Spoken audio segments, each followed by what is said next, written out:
Children's Classics in Dramatic Form by Augusta Stevenson. The Wild Swans. Scene 1. Time, a long time ago. Place, on the seashore. The Goody is seen walking along the shore.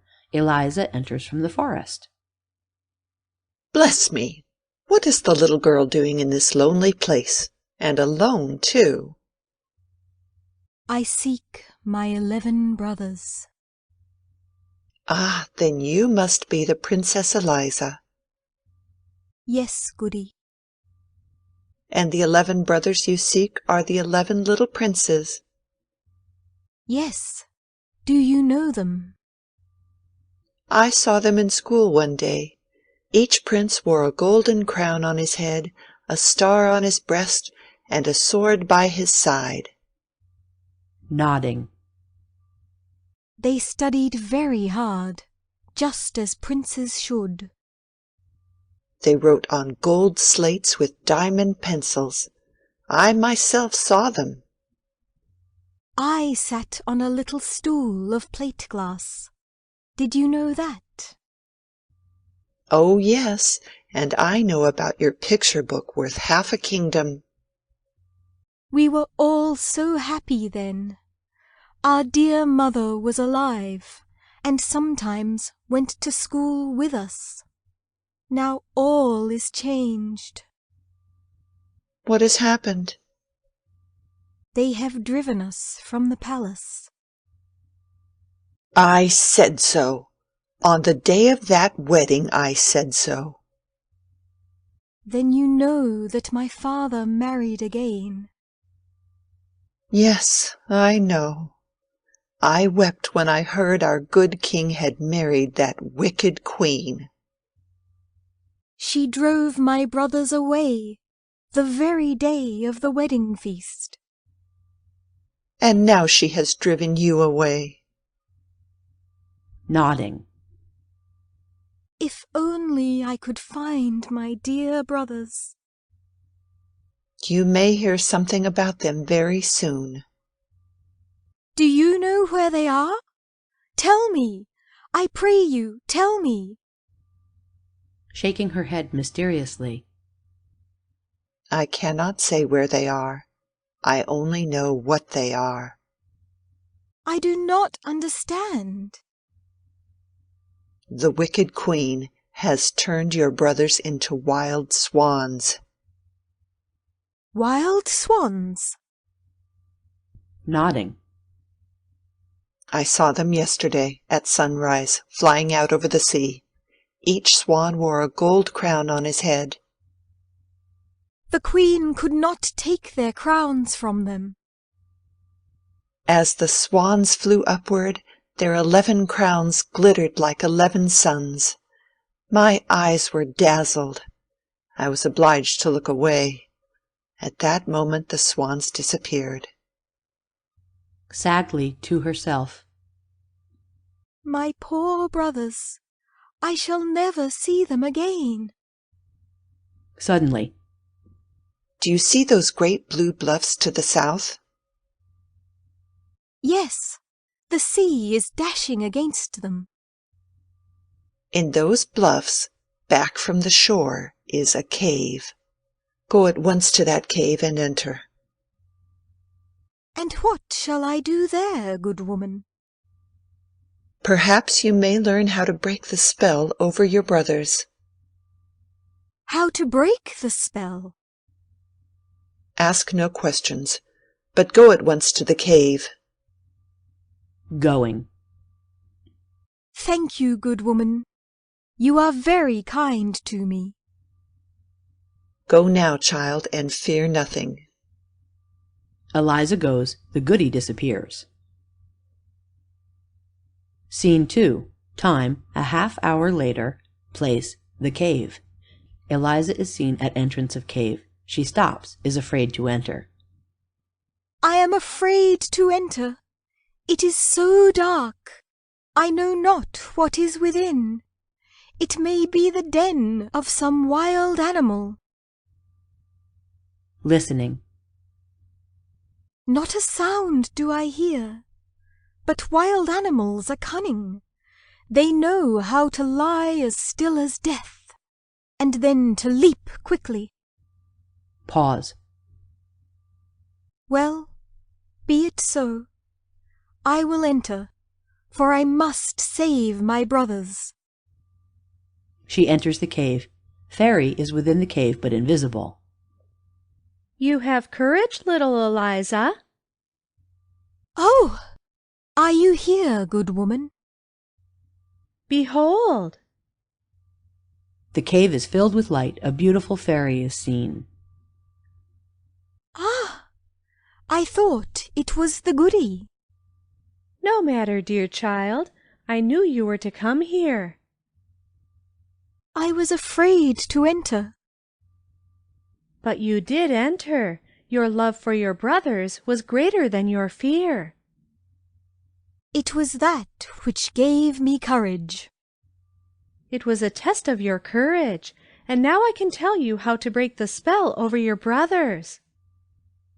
I will do whatever you say. You will suffer greatly. What matter if I save my brothers? Nodding. Then listen. Do you see the stinging nettles which I hold in my hand? Yes, dear fairy. You must gather great quantities of these. I noticed many of the same sort growing near this cave. Shaking head. You must gather only those that grow in graveyards. It shall be exactly as you say, dear fairy. The nettles will make blisters on your hands. I will not think of myself. I will think only of my brothers. Break the nettles into pieces with your hands and feet, and they will become flax. From this flax you must spin and weave 11 coats with long sleeves. If these 11 coats can be thrown over the 11 swans, the spell will be broken. It shall be done. But remember that from the moment you begin your task until it is finished, you must not speak. Even though it should occupy years of your life, you must not speak.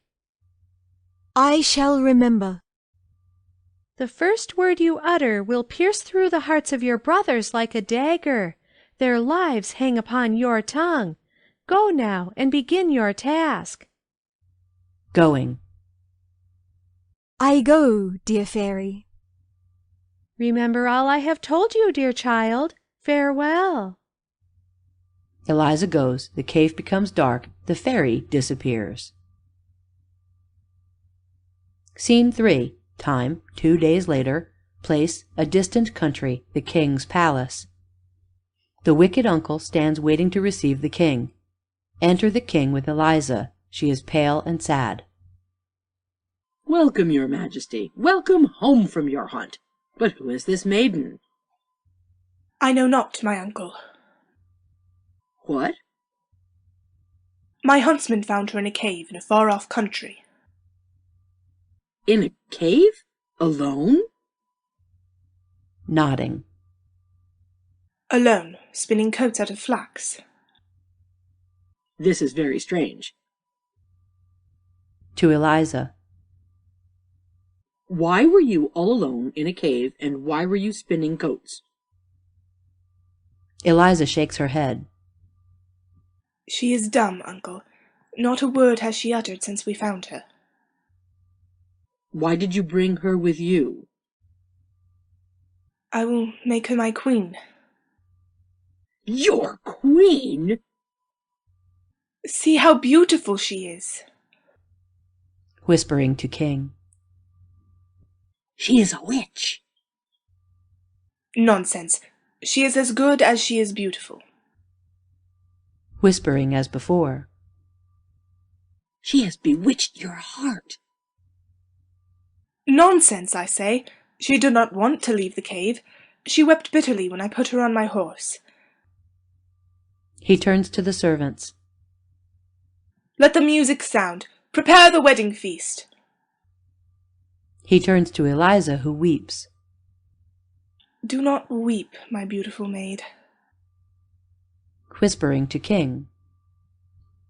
She is not beautiful. She has bewitched your eyes. I will not listen to you. Go, bid them ring the church bells. Going, speaking aside. I must poison his heart against her in some way, else I'll never wear the crown. Wicked uncle goes. To Eliza. Do not weep. You shall be dressed in silks and velvets, and I will place a golden crown upon your head. Eliza weeps and wrings her hands. Well then, I know how to make you smile. The king opens a door into an inner room. Eliza looks in, smiles, and claps her hands for joy. I thought 'twould make you happy. 'Tis very like your cave. I had it made so. Eliza tries to thank the king with her eyes. But no more spinning. Your fingers shall be covered with diamonds instead of blisters. Eliza sighs very sadly. Something troubles you, little queen. If you could only tell me of your grief. Eliza shakes her head sadly. Well, I can at least save you from a life of labour. You shall be most tenderly cared for. Calling. Ho there, guardsmen! Enter guardsmen. Guardsmen, behold your queen. Guards kneel before Eliza. Guardsmen, arise and hear my commands. Guards rise. Your queen is never to do any of the work about the castle. Do you hear me, guardsmen? Bowing. We hear, O King. Not even the spinning or weaving. Do you hear me, guardsmen? Bowing. We hear, O King. Those are my commands. Now attend us to the banquet hall. To Eliza, who is weeping. Weep no more, little queen. I wish only your happiness. Come, give me your hand. We go now to the wedding feast. They go out, the guards attending. Scene 4. Time, 2 weeks later, sunrise. Place, the open just without the town gate. Enter crowds of people from the town gate. Enter the goody from the forest. Enter the wicked uncle from the town gate. To wicked uncle. Why these crowds so early, sir? Do not call me sir. What shall I say, sir? Say, your highness. But you are not the king, sir. I'm very near it, old woman. Not so near, sir, as you were, sir. There is the new queen, sir. The new queen is about to die. About to die? Nodding. Aye, because she is a witch. They're bringing her out here now. The king permits it? Nodding. He soon found out the truth about her. And what was that? Just what I told him the first time I saw her. She's a witch, said I, but he would not believe me. What has so changed him? 'Twas I who saw her slip forth from the castle one midnight. I followed her. Straight to the graveyard she went. To the graveyard? Nodding. In she went, I following. I saw her gather the stinging nettles that grow there. But they would blister her hands. Did she not cry out? Not a sound did she utter. That would prove her a witch were there nothing more. Ah, there is something more then. Nodding mysteriously. I followed her back to the castle, through the marble halls, and up to the little cave room. I saw her break up the nettles. Then I saw her spin and weave this flax into a magic coat. Bless me, a magic coat! Nodding. There were 10 of them hanging from the ceiling. Of course you told the king. Just as soon as I could waken him, but he would not believe me. He said there was but one coat when they brought her here, and that there could be but one now. She worked at night then, while the castle slept. True queens do not work. Nay, can't be made to work. Everyone knows that. But how did the king find out the truth? I persuaded him to watch with me the next night. Just at midnight the queen came out. We followed her to the graveyard. That is enough, said his majesty. She is a witch and must die. The citizens rushed to the gates, calling, See the witch! Is she coming? looking. Yes, she is just within the gate. She rides in an old cart drawn by an old horse. Quite good enough for a witch. Enter the king with servants and guards. Behind them is the cart. In the cart sits Eliza. She is spinning and weaving, never once looking up. How pale she is! Bless me! She is spinning and weaving. It is the 11th coat, and it will be the last. How she hurries to finish it! The cart stops. To Eliza. Once again I ask you, are you a witch? Eliza shakes her head. Then give up the coats. They are of no use to anyone. Eliza again shakes her head. That proves her a witch, else she would give up the coats. To Eliza.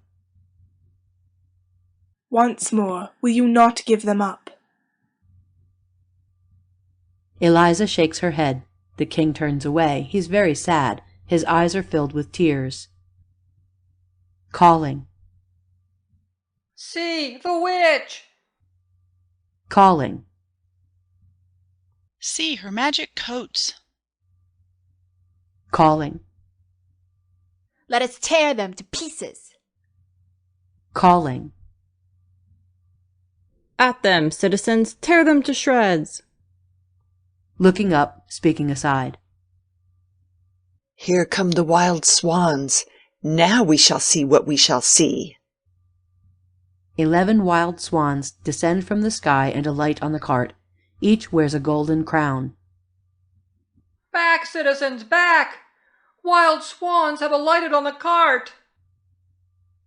What do we care for wild swans? Forward, citizens!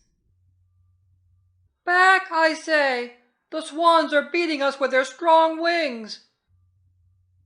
Back, back, citizens! We dare not approach the cart. Calling to the people. The swans have come to save the queen. 'Tis a sign from heaven that she is innocent. Be silent, old woman. He turns to the executioner. Executioner, do your duty. Out of the cart, witch. Eliza shakes her head, takes up coats from floor of cart. The executioner turns to the wicked uncle. She will not come. Seize her, I command you. Seize her! Seize her! Look, citizens, look! She is spreading the coats over the swans. Eliza throws the 11 coats over the 11 swans, who turn to 11 little princes, but the youngest has a swan's wing instead of an arm, for the last sleeve was not finished. Do you see that, citizens? They are princes! She has saved them! She is no witch. She's an angel from heaven. Dear sister, you have saved us. Now I may speak. I am innocent. To King. Yes, she is innocent. How you have suffered for us, dear Eliza. To Eliza. Forgive us! To Eliza. Forgive me. I did not understand. Annoyed, but trying to conceal it. And I did not understand. I... Be silent. To guards. Seize him. The guards seize the wicked uncle. Take him to the mountains where the stinging nettles grow. Mercy! Mercy! You had no mercy on brave little Eliza. Now you shall gather nettles for the rest of your life. Away with him, guardsmen! The guards take the wicked uncle away. The king turns to his servants. Let the music sound. Bring forth the queen's golden crown. To Eliza. My whole kingdom shall do you honor. This land has never seen a more beautiful thing than your love for your brothers. Whispering aside. Ring, church bells, ring of yourselves. All the church bells are heard ringing. Hear the church bells. They ring of themselves. They ring for this sweet queen, whose heart is as good as her face is beautiful. Come, citizens, away now to the castle, away to the banquet hall. End of The Wild Swans.